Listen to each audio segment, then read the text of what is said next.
If I just might make a quick comment to that, I'm sure when you invested in all these projects around the country, you probably drew up plans, studied them, and looked at all your documents really well. Probably even had attorneys involved and made sure that everything, all the I's are dotted and the T's were crossed, and that's all we're asking for here. We're asking for time. I'm not disagreeing with that. I'm thrilled with the business plan coming out next week. I'm curious to see what's in it. But this isn't actually a partisan issue. When I sat on that committee in Sacramento, there's 3 Democrats and 2 Republicans, and all 5 of us were not happy with the way the high-speed authority's been. And so I'm interested to see what's going to come up, what the numbers look like, the jobs. I mean, it'll be interesting to see. But we can't just rush into a project and commit to breaking ground until we know exactly what's going on. Let me say this about what you just said.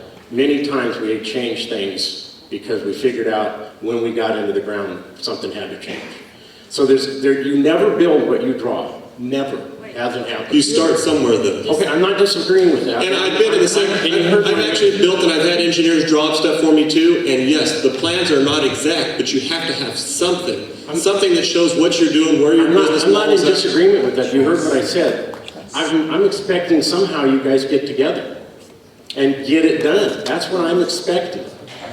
Okay, that's all I'm sharing with you. I want to say this. And that's all the group Charlotte, is North asking for as Carolina, well. I built a facility there 20 years ago. Mike, not fair. We have one last question here. It's 9 o'clock.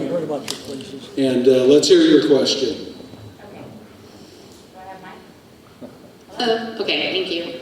My name is Diana Peck. I'm the program director for the Kings County Farm Bureau. And just to give you just a 2-second background, I've been working on this project for almost 2 years. And there are hundreds of people up and down the state pouring over hundreds and thousands, really, of documents about how this project's being conducted. I just want to say to Daniel and to Mike especially, the sad thing for me is my job is to make sure you guys are doing this job right for the farmers. My only job is I'm an advocate for the agriculture industry, so I got to make sure you do this right, that you don't destroy their lives and livelihoods for no good reason. And I do want to say this. The sad thing about this is that you are selling a lot of people on this vision, the supporters that come here today, and they're the ones that are going to be shortchanged, because at the end of the day, if you haven't done your job to make sure that this project will be successful, and like Elizabeth said, when you hit that brick wall, because you will, because there are hundreds of people uncovering the truth about this project every day, you will hit a brick wall. And then the people, your supporters who are out here rallying for you, ultimately, that is who you're disappointing because you didn't do your job. That is a fact. These are the questions I have for you. They're very short. Knowing that you have so much support out there from those people, knowing that you firmly believe in this project, and Mike, you gave us a lot of reasons why you believe in it. So knowing that, I want to ask you, then how can you sit back and allow a lack of transparency on the authority, allow them to continue to act in bad faith, allow them not to do their due diligence and provide an EIR document that is bulletproof? It is completely deficient, that document, when you start pouring through it. Why do you allow them to constantly defer all of our questions? When this project was being planned, we had this set of questions. They said, wait for the EIR. We said, here's the EIR, now we have this set of questions. We're not going to answer that. You need to wait for the right-of-way acquisition. You're literally pushing, not answering a single question until people are knocking on their door saying, we're here for the check to buy your land, but they never got to hear one question before that. It's a total surprise, and if you think it's only in Kings County, read the paper. The city of Bakersfield is up in arms. The city of Fresno staff is now going, whoa, we've been surprised by this document. Do your job. That's what we're asking you to do. And when we talk about what went on in Kings County, Mr. Christensen, I can tell you all kinds of stuff. As a matter of fact, I just want to say this before I leave. You can answer those questions if you'd like. For those of you who want more information, if you want to read through some of the documentation that I have, contact me at the Kings County Farm Bureau. I'll give you my email address, and I will put you on my email circulation, and I will share every document that we've uncovered that might answer some of your lingering questions. I've studied what's gone on in Kings County since 2005, poured over thousands of documents and media releases. I can answer every one of your questions. Can you answer mine? Take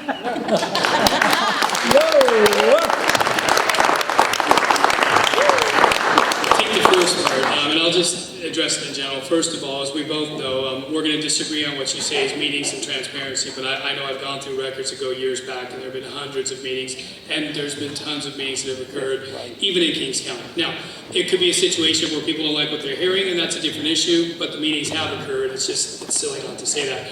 What I do want to say is this, though. Agriculture is important. Part of what we're looking at is extending the EIR on that. Because of that, I do believe that transparency is critical, and that's why you're seeing a delay. That's why you're seeing an addition of a route on the outside. You're trying to see things, specifically in Kings County and Hanford, to be helpful in that because they're listening.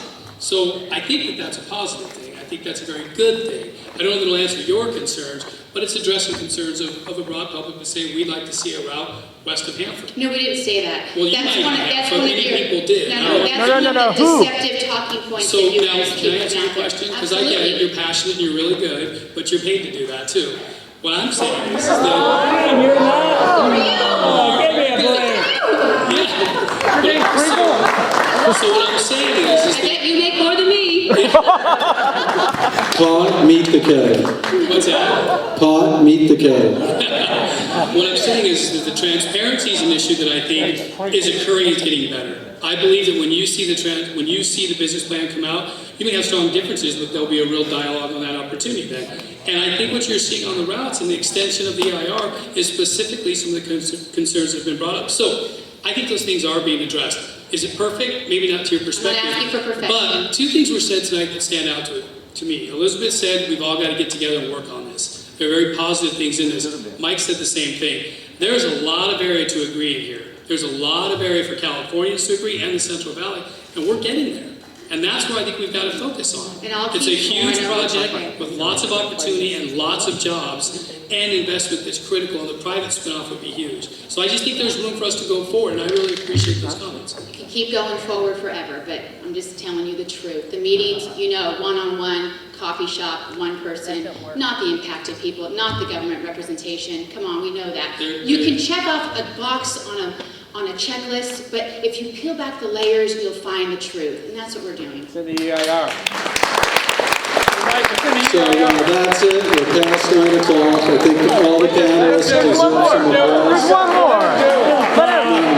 We've already extended 35 minutes. Come on, what's 2 more minutes? And, We'll wait. We'll all stay. We'll wait. You guys are Ansel. He can go home. We'll wait. Yes. Yeah, he's a student. How many more do you want? Villines can put in for overtime. There you go. Okay, my name is Michael Conway. I'm a student here at Fresno State. Turn up the volume. What's your name? My name is Michael Conway. I'm a student here at Fresno State. Lucky enough to also be a part of the Mid-Camp Family Honors College that's putting this on.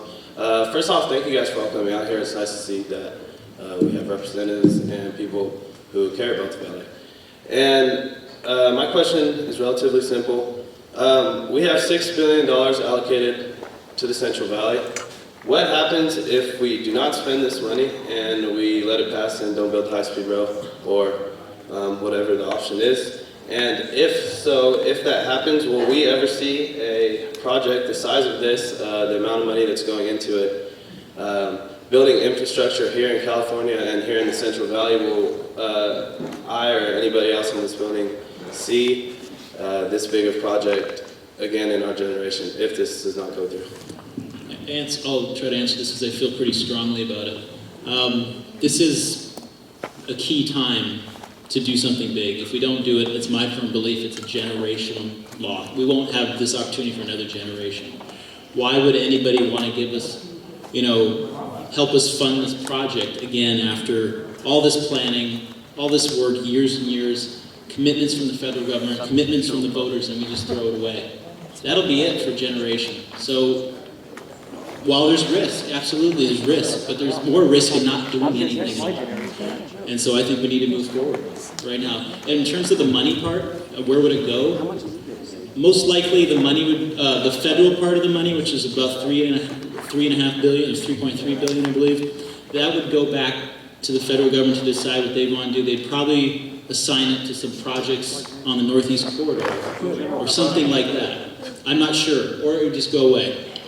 And then the state money can't be spent until it actually has matching funds. So we wouldn't even be able to use the state bond monies until we found another source, so we basically have $0.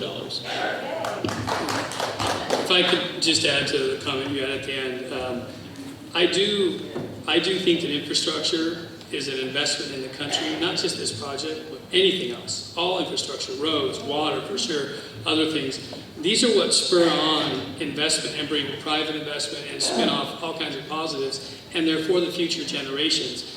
To your point when you asked, do you think you'll see another project like this? I don't know. We're in a tough time. It's a tough time in the country. I don't know the answer to that. I fear that you won't see infrastructure investments across the board because it's easier to not have infrastructure investment. The problem is, as was pointed out by one of the speakers, when you lose that investment, somebody else will do it, and then you lose that opportunity. I don't want to see the Central Valley become a place that doesn't have any infrastructure or the ability to connect to the state or the rest of the country. I'd love for my kids to stay here. So it's really not about me, but I appreciate it. I can't help this. I'm sorry. Sorry to be rude. You talk about infrastructure, you talk about jobs, but there's clearly a direct correlation between education and getting jobs here in the Valley. I commute every single Friday because there's no jobs in the Valley to do an internship at an architectural consulting firm in Los Angeles every Friday and go to school here Monday through Friday. But now I've realized over sitting here for 2 hours that you've spent what I voted on. You've